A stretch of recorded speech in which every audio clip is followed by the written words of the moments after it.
Middle class एक ऐसी class है वो अपना दुख भी किसी से शेयर नहीं कर सकते। हमारी बदकिस्मती ये है कि हुकूमत जाती है, एक हुकूमत जाती है जो पिछले काम शुरू हुए होते हैं उनको बंद कर देती है। टेक्सटाइल इंडस्ट्री थी 20-25 साल से वो बुरे हालात का शिकार थी।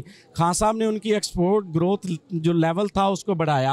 अस्सलाम वालेकुम व्यूअर, करंट अफेयर के साथ मैं आपका होस्ट अमन वाल। नाज़रीन, पाकिस्तान तहरीक इंसाफ सड़कों के ऊपर निकलने के लिए, धरने के लिए, जुलूसों के लिए बड़ी मशहूर है। ये इनका एक फेवरेट मशगला है कि सड़कों के ऊपर आना, जलसे करना, धरने देना, जुलूस निकालना। तो आइए पाकिस्तान तहरीक इंसाफ के कारकुन हमारे साथ मौजूद हैं, उनसे इसकी हकीकत जानते हैं कि वो इतना सड़कों के ऊपर क्यों आते हैं, धरने क्यों देते हैं, जलसे क्यों करते हैं और रैलियाँ क्यों निकालते हैं। अस्सलाम वालेकुम। जी वालेकुम सलाम। पहले तो भाईजान मैं आपसे मादत के साथ थोड़ी दुरुस्ती करना चाहता हूँ। अल्फाज की सिर्फ है कि हमारा ये शुगल नहीं है, ये हम हक की आवाज़ हम हक की आवाज़ के लिए आते हैं कि जो इस मुल्क के साथ पिछले 70 साल से हो रहा है वो नाइंसाफ़ियों के ख़िलाफ़ हो रहा है। हम उन नाइंसाफ़ियों के ख़िलाफ़ आ रहे हैं। हम इस मुल्क में सड़कों पे इसलिए आ रहे हैं, हम चाहते हैं रूल ऑफ लॉ हो, कानून की बालादस्ती हो। और इन आवाम की जो मिडिल क्लास है, जो इस वक्त कोई 15 करोड़ के करीब मिडिल क्लास है पूरे पाकिस्तान में, उनके हक़ के लिए कि वो मिडिल क्लास एक ऐसी क्लास है वो अपना दुख भी किसी से शेयर नहीं कर सकते। वो ये पिछले 70 साल से कौन ज़्यादतियाँ कर रहा है? देखें, जो पिछले 40 साल से 60 साल से हुक्मरान रहे हैं वही ज़्यादतियाँ कर रहे हैं। वो खुद माल बटोरी जा रहे हैं और मुल्क बाहर जायदादें बनाए जा रहे हैं, और जो अवाम है वो बेचारी पिस रही है।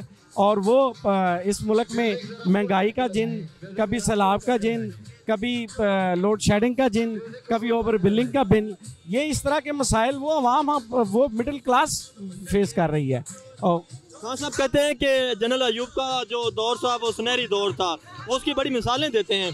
तो आप कहते हैं 70 साल से वो लूट रहे थे, उनमें से 4 साल तहरीक इंसाफ के भी हैं, उनमें 11 साल जनरल अयूब खान के भी हैं। इन 15 सालों में पाकिस्तान ने क्या तरक्की की? 70 साल में तो ये 15 साल भी तो कंक्लूड करें ना।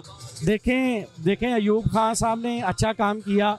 आज आप सिंध की तरफ चले जाएं, जो कोटरी बैराज, सखर बैराज, गुद्दू बैराज, जितने भी बैराज और सड़कें मेन बनी, जितने भी ग्रैंड ट्रंक रोड बने, वो सारे अयूब के दौर में बने। उसके बाद कहीं भी आपको डेवलपमेंट नज़र नहीं आएगी। वो दौर अच्छा दौर था, लेकिन ये बेसिकली हम अवाम नहीं हैं, हम हैं हजूम। We have various voices, various theories, various sects. तो इसलिए हमें एक कौम बनना पड़ेगा। खान साहब जो जोर दे रहे हैं वो एक कौम बनने पे दे रहे हैं। कौम वो होती है जिसका एक नज़रिया होता है, एक नस्बुलैन होता है, अपनी आने वाली नस्लों की फलाह बहबूद चाहते हैं। हम चंद दिन के लिए आए लोगों को हम अप्रिशिएट कर देते हैं, फिर जब हम उनका रिजल्ट देखते हैं तो हम कहते हैं ओ ये तो हमारा बेड़ा घर कर गए। हाँ, खान साहब 4 साल 3.5 साल हुकूमत में रहे। आप 3 से कौन उनके जो काम है, कौन से हैं जो कहते हैं जो इन्होंने बहुत अच्छे काम किए हैं, ये काम उनके मिसाली काम है जो आप उनको एज ए एग्जाम्पल कोट कर सकें? जी जी बिल्कुल। सबसे पहले तो देखें ना जी, हमारा मुल्क एक ज़री मुल्क है, एग्रीकल्चर है। खान साहब ने आए, उन्होंने किसान कार्ड इंट्रोड्यूस करवाया।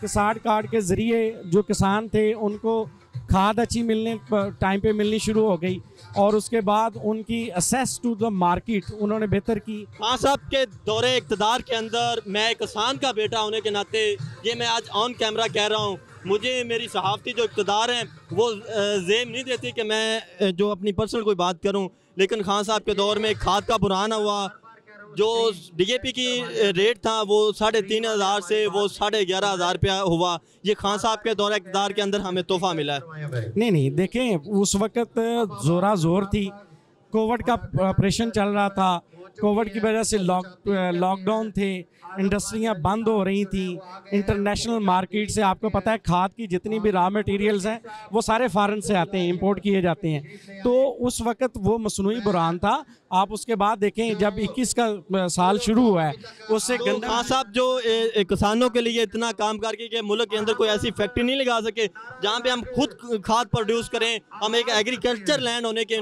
निस्बत हमें ये काम नहीं उनको बनता था कि वो खुद करते ये काम। देखें, ये इसके मैं आपको कंपेयर कर देता हूँ कि ये लॉन्ग टर्म मंसूबे होते हैं जिनके लिए कम से कम 5 साल 10 साल दरकार होते हैं। तो इस तरह के प्रोजेक्ट उन्होंने शुरू किए। इस तरह के प्रोजेक्ट उन्होंने बिल्कुल शुरू किए, जिसकी मैं मिसाल आपको देता हूं कि जैसे चकवाल में उन्होंने छोटे छोटे डैम शुरू किए थे, फिर बड़े डैम शुरू किए। ये वो काम थे कि जो लॉन्ग टर्म होते हैं। हमारी बदकिस्मती ये है कि हुकूमत जाती है, एक हुकूमत जाती है, जो पिछले काम शुरू हुए होते हैं उनको बंद कर देती है, क्लोज़ कर देती है। अब वो जो डैम शुरू किए थे वो भी रुक गए, उनकी फंडिंग भी रुक गई, काम भी रुक गया। अब जो अगर आप देखें इंटरनेशनल मार्केट में आप कंपेयर करें पाकिस्तान को, तो हमारी जो टेक्सटाइल इंडस्ट्री थी 20-25 साल से वो बुरे हालात का शिकार थी। खान साहब ने उनकी एक्सपोर्ट ग्रोथ जो लेवल था उसको बढ़ाया, एक्सपोर्ट बढ़ी, जिससे हमारे जो डॉलर के ज़खायर थे वो बढ़े। उसके बाद ये किसान वाला, फिर उसके बाद किसान को रिलीफ दिया कि गंदम की प्राइसेस बढ़ाई मार्केट से और उन्हें फौरी तौर पे पैसे मिलने शुरू हो गए। फिर शुगर केन के हवाले से खान साहब के बड़े अच्छे इकदाम, ये एक उनका मिसाली इकदाम था। इस इकदाम को अप्रिशिएट करना चाहिए कि शुगर जो माफिया था उनको उन्होंने कंट्रोल में किया। बल्कि जो अपने साथी थे उन्होंने उनकी परवाह नहीं की, उन्होंने आवाम की खातर उन्हें भी कटहरे में लाए, जबकि वो आज तक आपके सामने, आपको भी बेहतर पता है कि आज तक वो नाराज़ हैं, नाराज़गियाँ चली आ रही हैं। लेकिन खान साहब का एक ही विजन है कि देखें इस मुल्क में कारोबार ज़रूर करें, लेकिन मुनासिब मुनाफे के साथ ये जो मिडिल क्लास है इनको साथ चलाएं। ये हमारी रीढ़ की हड्डी हैं। दूसरी जुल्म और ज़्यादती ये था कि देखें जितने भी हमारे, जब हम इंटरनेशनल मार्केट में जाते हैं, हम ऑयल ख़रीदते हैं, हमें डॉलर की ज़रूरत होती है, तो हमारे लिए जो ओवरसीज़ पाकिस्तानी थे वो एक रीढ़ की हड्डी थे। और ये जो नई गवर्नमेंट आई है इन्होंने सबसे पहले उनका राइट ऑफ वोट ख़त्म किया।